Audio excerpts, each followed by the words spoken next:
It's about the truth. And a few years ago, about 7 years ago, 8 years ago, I started, I couldn't sleep at night. It was after a very hard period of my life where I lost my businesses. And I was in America. I would wake up, I felt guided to walk in the dark. There was a forest close by my home then. And I would wake up at 2 in the morning, 3 in the morning, and I started walking, and it was a very strong feeling and impulse I had, or a feeling I had to walk. And I would get a lot of fear, you know, snake, darkness. It's complete pitch dark at night. So, and I remembered one truth for me, which is God is within me, and that I had learned, and that it was God is within me. So if, as long as I know and I'm connected to God, you know, I'm protected and nothing can happen to me. And that is how every time I would walk a meter, fears would come and all this sensation. And then I had to keep pushing with that knowing. And then I kept pushing with that knowing. And last time we were talking about higher truth. And also that when I tell my daughters, I teach my daughters whatever I'm learning, that is one truth I share with them. God is within you, and you know, you'll be guided. You just have to listen your inside, and that's one truth. And I was thinking in my head, maybe that is a higher truth that I can stand on. So I never really used my intellect. I did not have knowing like your knowing, or the religion knowing, because I did not grow up in you know, with the presence of God. But you know, through life, I learned that truth that I just stood on, and that's what I still use. God is within me. The whole spirit world is with me. I am not alone. And nothing ever happened to me. I walk in the dark now. I worked in Africa, many places in Africa. And last year I was in Italy and in Europe, and I'd just take off and go in the woods. And nothing ever happened to me. I guess, you know, up until something happens to me, but and then there won't be any ground, but that ground never moved.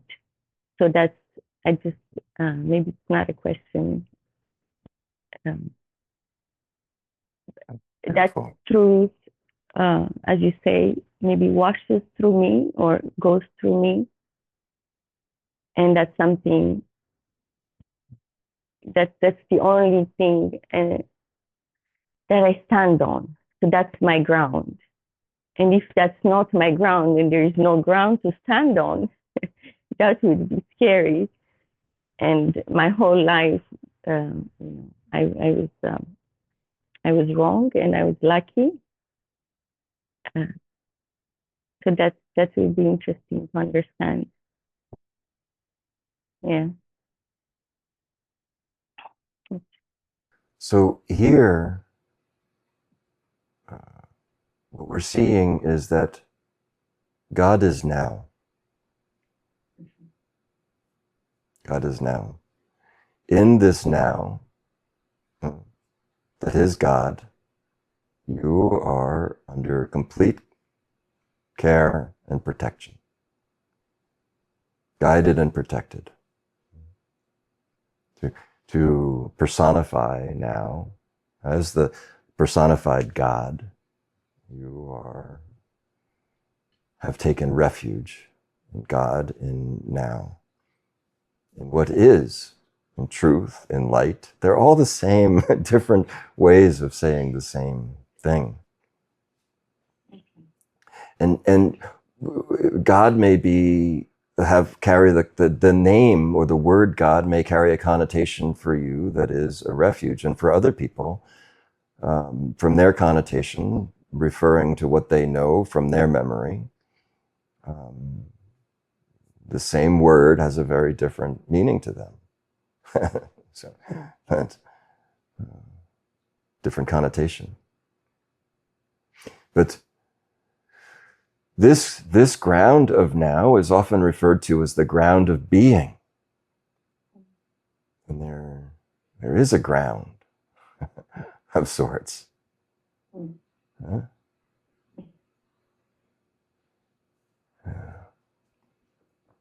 Because it does give me that safety.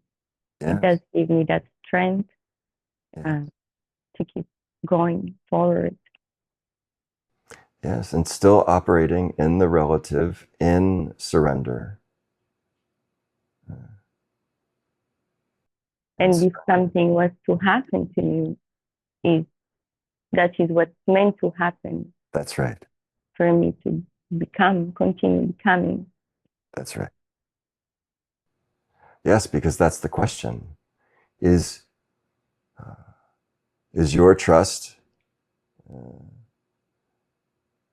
is it dependent on that no challenge ever comes your way? You're saying no. This is a wise understanding. You know, in the protection of now,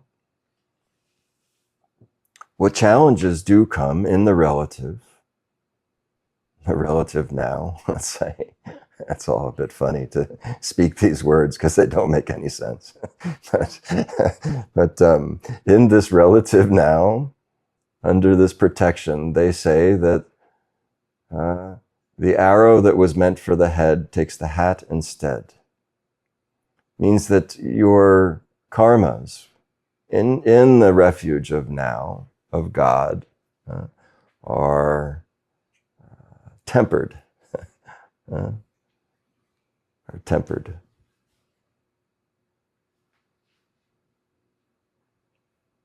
It's a gentler way of being in the world, is that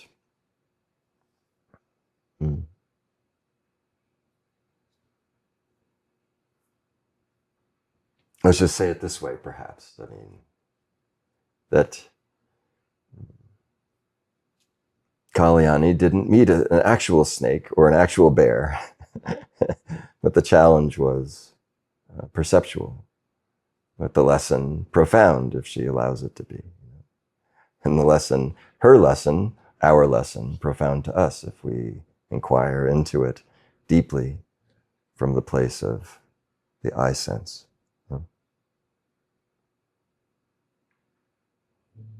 And all of the teachings, the sacred teachings, the scriptures, in an old or a new tradition, will help guide you through the relative now.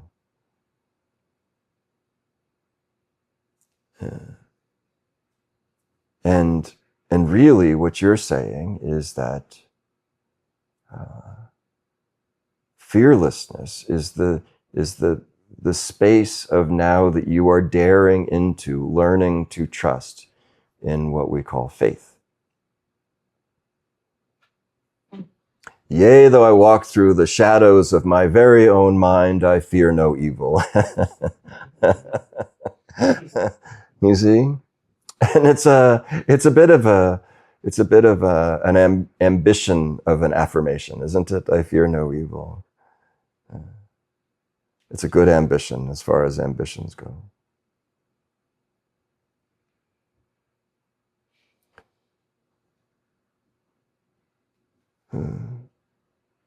Fear itself is a vibration, a frequency of being that is, sends an invitation.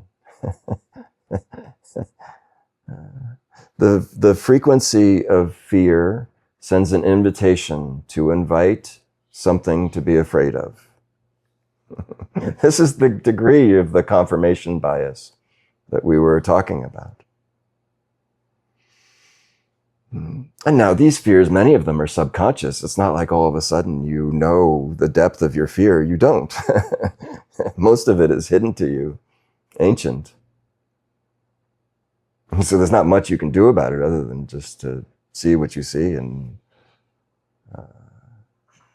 surrender into a willingness to be fearless. Surrender into a willingness to be fearless. Yea, though I walk through the valley of the shadows of my own past, I fear no evil.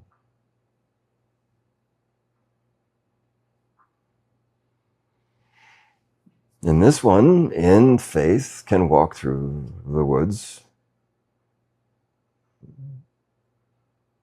Lions will lay with lambs. This is the fearless now.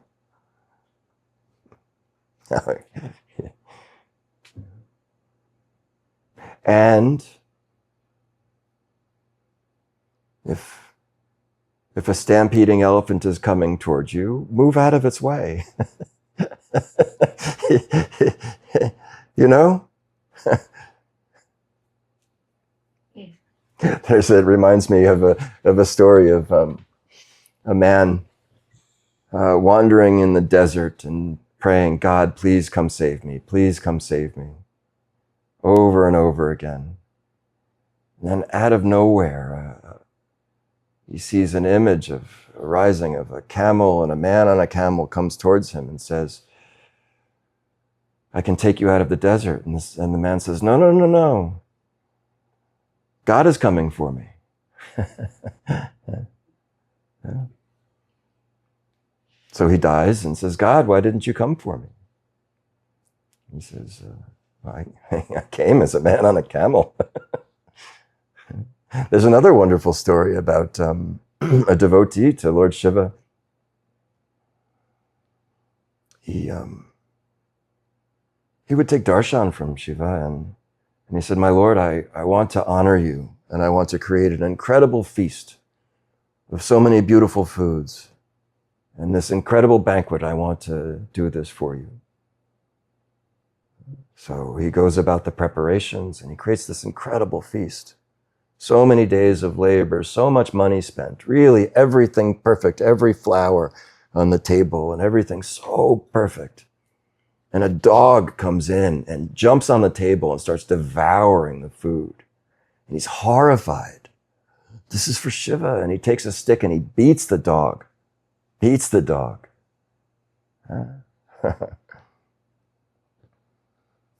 And sometime later, Shiva appears. He says, my Lord, I made this wonderful feast, but you didn't come. And he says, I did come. You beat me with a stick. I did come. You beat me with a stick.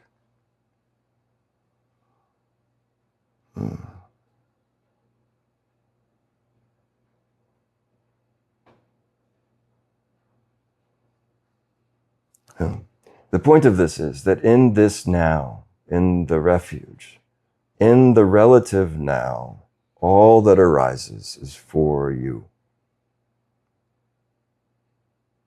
For you to shed the vestiges of the shadows that continue to permeate this now.